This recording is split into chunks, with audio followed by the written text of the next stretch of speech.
नमस्कार दोस्तों। देखिए मित्रों, कल हमने क्रिया और उसके प्रकार का विस्तार से अध्ययन किया था, तो मैं आशा करती हूँ आपको वो अच्छे से समझ आया होगा।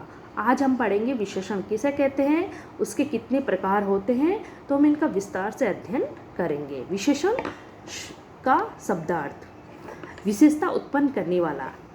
जिस शब्द के द्वारा विशेषता बताई जाए उसे क्या कहते हैं? विशेषण कहते हैं। अर्थात ऐसे शब्द, परिभाषा में देखते हैं, ऐसे शब्द जो संज्ञा या सर्वनाम की विशेषता बतलाते हैं विशेषण कहलाते हैं। तो इसमें हम विशेषण के उदाहरण देखते हैं जिससे हमें अच्छे से और समझ आएगा। जैसे नीला आकाश, छोटी पुस्तक, भला व्यक्ति, 1 किलो चीनी, 4 केले। तो इसमें नीला, छोटी, भला, 1 किलो और 4 क्या है? विशेषण, क्योंकि ये संज्ञा शब्दों की विशेषता या इनके गुण बता रहा है। जैसे आकाश, कैसा है इसका गुण? नीला होना, तो ये शब्द क्या हुआ? विशेषण। और जैसे पुस्तक कैसी है? छोटी, उसकी पुस्तक की विशेषता क्या है? छोटी, तो ये यहाँ पे क्या हुआ? विशेषण। जैसे व्यक्ति, भला, व्यक्ति का गुण का क्या हुआ? भला, तो ये हुआ विशेषण, क्योंकि इसका गुण है। अर्थात ऐसे शब्द जो संज्ञा सर्वनाम की विशेषता बतलाते हैं वो विशेषण कहलाते हैं। तो ये नीला, छोटा, भला, 1 किलो और 4, ये क्या है? सब विशेषण। विशेष्य देखते हैं। विशेषण जिस शब्द की विशेषता बतलाता है वह शब्द विशेष्य कहलाता है। अर्थात विशेषण तो वो होता है जो संज्ञा सर्वनाम की विशेषता बतलाते हैं, जो शब्द, वो विशेषण कहलाते हैं। लेकिन विशेषण ही जब किसी शब्द की विशेषता बतलाता है तो वो विशेष्य कहलाता है। उदाहरण के माध्यम से समझते हैं। जैसे मीठा आम, छोटा बच्चा, काली गाय। यहाँ पे आम, बच्चा और गाय क्या है? विशेष्य। क्यों? क्योंकि ये क्या है? जो ये विशेषण शब्द है वो इन शब्दों की विशेषता बतला रहे हैं। तो विशेष्य उसे ही कहते हैं जो विशेषण किसी शब्द की विशेषता बतलाए। जैसे मीठा क्या है? आम का गुण है, तो गुण किस में चला जाएगा? विशेषण में। जैसे छोटा बच्चा, तो बच्चे की अवस्था क्या है? छोटा, तो छोटा किस में चला जाएगा? विशेषण में। और गाय का कलर कैसा है? उसका, तो वो रंग कैसा है? काला, तो काला किस में चला जाएगा? विशेषण। तो ये क्या हुआ? तीनों शब्द क्या है? विशेषण है। और ये किसकी विशेषता बता रहा है? इन शब्दों की। जैसे आम, मीठा तो गुण हुआ, लेकिन आम की जब गुण या इस शब्द की जब ये विशेषता बतला रहे हैं तो ये क्या हुआ? विशेष्य। इसी प्रकार आम, बच्चा और गाय क्या है? विशेष्य हुए। और वाक्य इसमें देखते हैं। तो नीला आकाश, छोटी पुस्तक, 1 किलो चीनी। यहाँ क्या है? आकाश, पुस्तक और चीनी क्या है? विशेष्य है, क्योंकि ये विशेषण इन शब्दों की विशेषता बतला रहे हैं। विशेषण और विशेष्य को और अच्छे से हम उदाहरणों में इनमें समझते हैं। जैसे मोहन ने सफ़ेद कमीज पहन रखी है। यहाँ पे सफ़ेद कमीज, कमीज का गुण क्या है? सफ़ेद होना, यानी उसका कलर है ना, सफ़ेद है। तो ये क्या हुआ? कमीज का गुण। अर्थात गुण किस में चला जाएगा? विशेषण में। लेकिन ये विशेषण किसकी विशेषता बतला रहा है? कमीज की। तो ये कमीज का हुआ विशेष्य। जैसे दूसरा उदाहरण देखते हैं। अधिक पानी पीना चाहिए। तो यहाँ अधिक और पानी, अधिक तो क्या है? इसकी मात्रा है, तो मात्रा किस में चली जाएगी? विशेषण। और पानी किस में चला जाएगा? विशेष्य में, क्योंकि विशेषण किस शब्द की विशेषता बता रहा है? यहाँ पे पानी की। ये फल मीठे हैं, तो ये फल है और ये मीठे, मीठे फल का क्या गुण है? फल का गुण क्या है? मीठा है, तो मीठा विशेषण के अंदर चला जाएगा। जो गुण या जो विशेषता होती है वो विशेषण के अंतर्गत जाते हैं। और जब ये विशेषण ही किस शब्द की विशेषता बता रहे हैं तो वो क्या हो गए? विशेष्य। तो यहाँ पे ये विशेषण किस शब्द की विशेषता बता रहा है? फल की, तो ये विशेष्य हो गया। इसी प्रकार ये कमीज काली है, तो कमीज का गुण कैसा है? काला। और जब गुण क्या होता है? विशेषण के अंदर जाएगा। और विशेषण किस शब्द की विशेषता बता रहा है? कमीज की, तो ये क्या हुआ? विशेष्य। मैं आशा करती हूँ ये आपको अच्छे से समझ आ रहा होगा। अगर आपको एक बार में समझ नहीं आए तो वीडियो को पॉज करके और इसको बार बार देखें, जिससे आपको विशेषण और विशेष्य का जो अंतर है वो अच्छे से समझ आएगा। भाई देखो, विशेषण में क्या होता है कि किसी संज्ञा या सर्वनाम की विशेषता जब शब्द बताता है तो वो क्या होता है? विशेषण।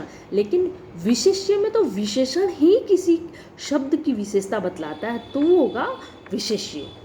एक और है प्रविशेषण। प्रविशेषण देखते हैं।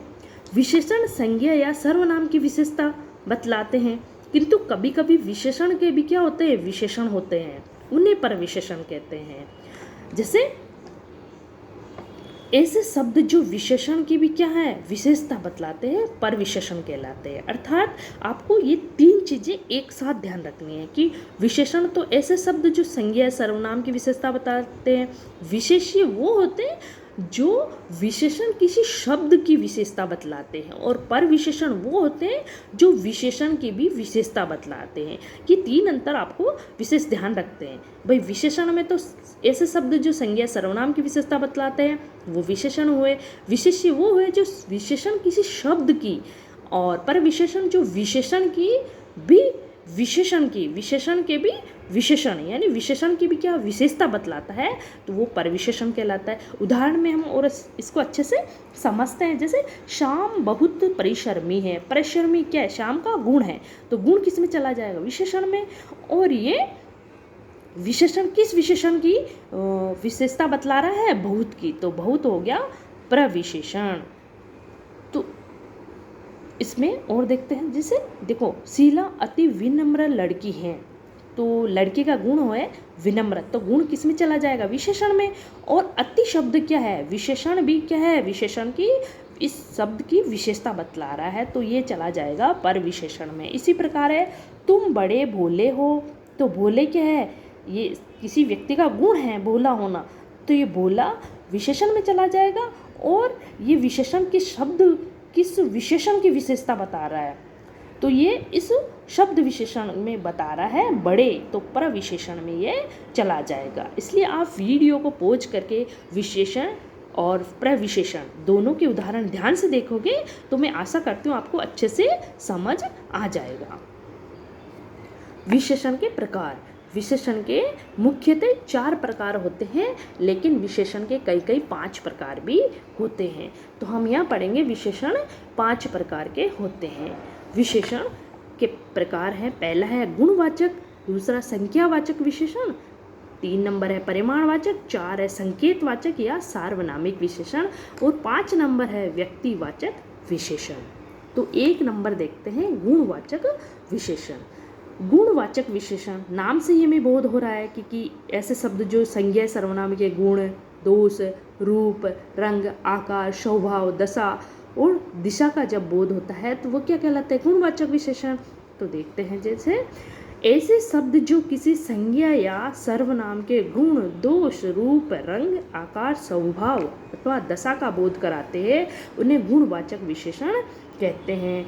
जैसे गुण दोष, अच्छा बुरा, सीधा, सुंदर, सरल, सच्चा, ईमानदार, झूठा, दानी, दयालु, ये शब्द क्या है, गुण और दोष के अंतर्गत आएंगे। तो इनमें क्या होगा, इन शब्दों में गुणवाचक विशेषण। इसी प्रकार आकार का जब बोध होता है तो लंबा, छोटा, बड़ा, ऊंचा, तिकोना, चौकोर, चौड़ा, पतला, मोटा, ये शब्द होते हैं, तो उसमें गुणवाचक विशेषण होता है। जब रंग का बोध होता है, जैसे काला, पीला, लाल, हरा, कोई सा भी रंग इसमें हो सकता है, तो वो क्या होगा, गुणवाचक विशेषण इन शब्दों में होगा। स्पर्श में खुरदरा, नरम, कठोर, कोमल, चिकना, दिशा पूर्वी, पश्चिमी, उत्तरी, दक्षिणी, पश्चिमोत्तरी, दशा पुराना, नया, स्वस्थ, रोगी, बीमार, फटा हुआ आदि, यह क्या हो गए, गुणवाचक विशेषण हुए।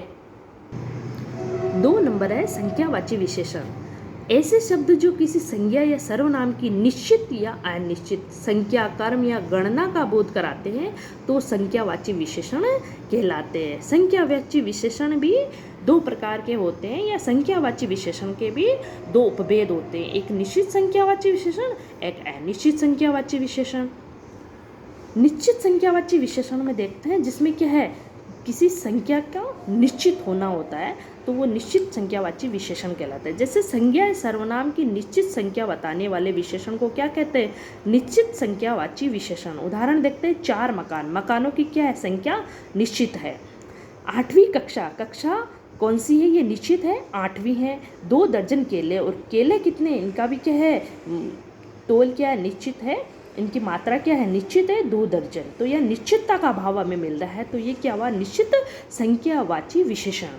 अनिश्चित संख्यावाची विशेषण, संज्ञा या सर्वनाम की अनिश्चित संख्या बताने वाले विशेषण अनिश्चित संख्यावाची विशेषण कहलाते हैं। जैसे कुछ लड़के, बहुत आम और थोड़े पन्ने, इनमें हमें क्या है, अनिश्चितता का, इन शब्दों में कुछ, बहुत, थोड़े, इनमें हमें अनिश्चितता का भाव मिल रहा है, तो हमें क्या है, ये अनिश्चित वाचक संख्यावाची विशेषण में जाएंगे ये सारे शब्द। इसीलिए इसमें क्या है कि संख्या का हमें निश्चितता का ज्ञान हमें नहीं मिल रहा है, उनका कर्म या इनकी गणना का हमें निश्चित ज्ञान नहीं प्राप्त हो रहा है, तो वो क्या होंगे, अनिश्चित संख्यावाची विशेषण। अर्थात यहाँ पे लड़के हैं वो निश्चित नहीं है कि कितने हैं, कुछ लड़के हैं, तो आम यहाँ पे निश्चित नहीं है कि कितनी मात्रा में है, कितने उनकी गणना नहीं हम कर पा रहे हैं, तो वो क्या हुआ, अनिश्चित संख्यावाची विशेषण।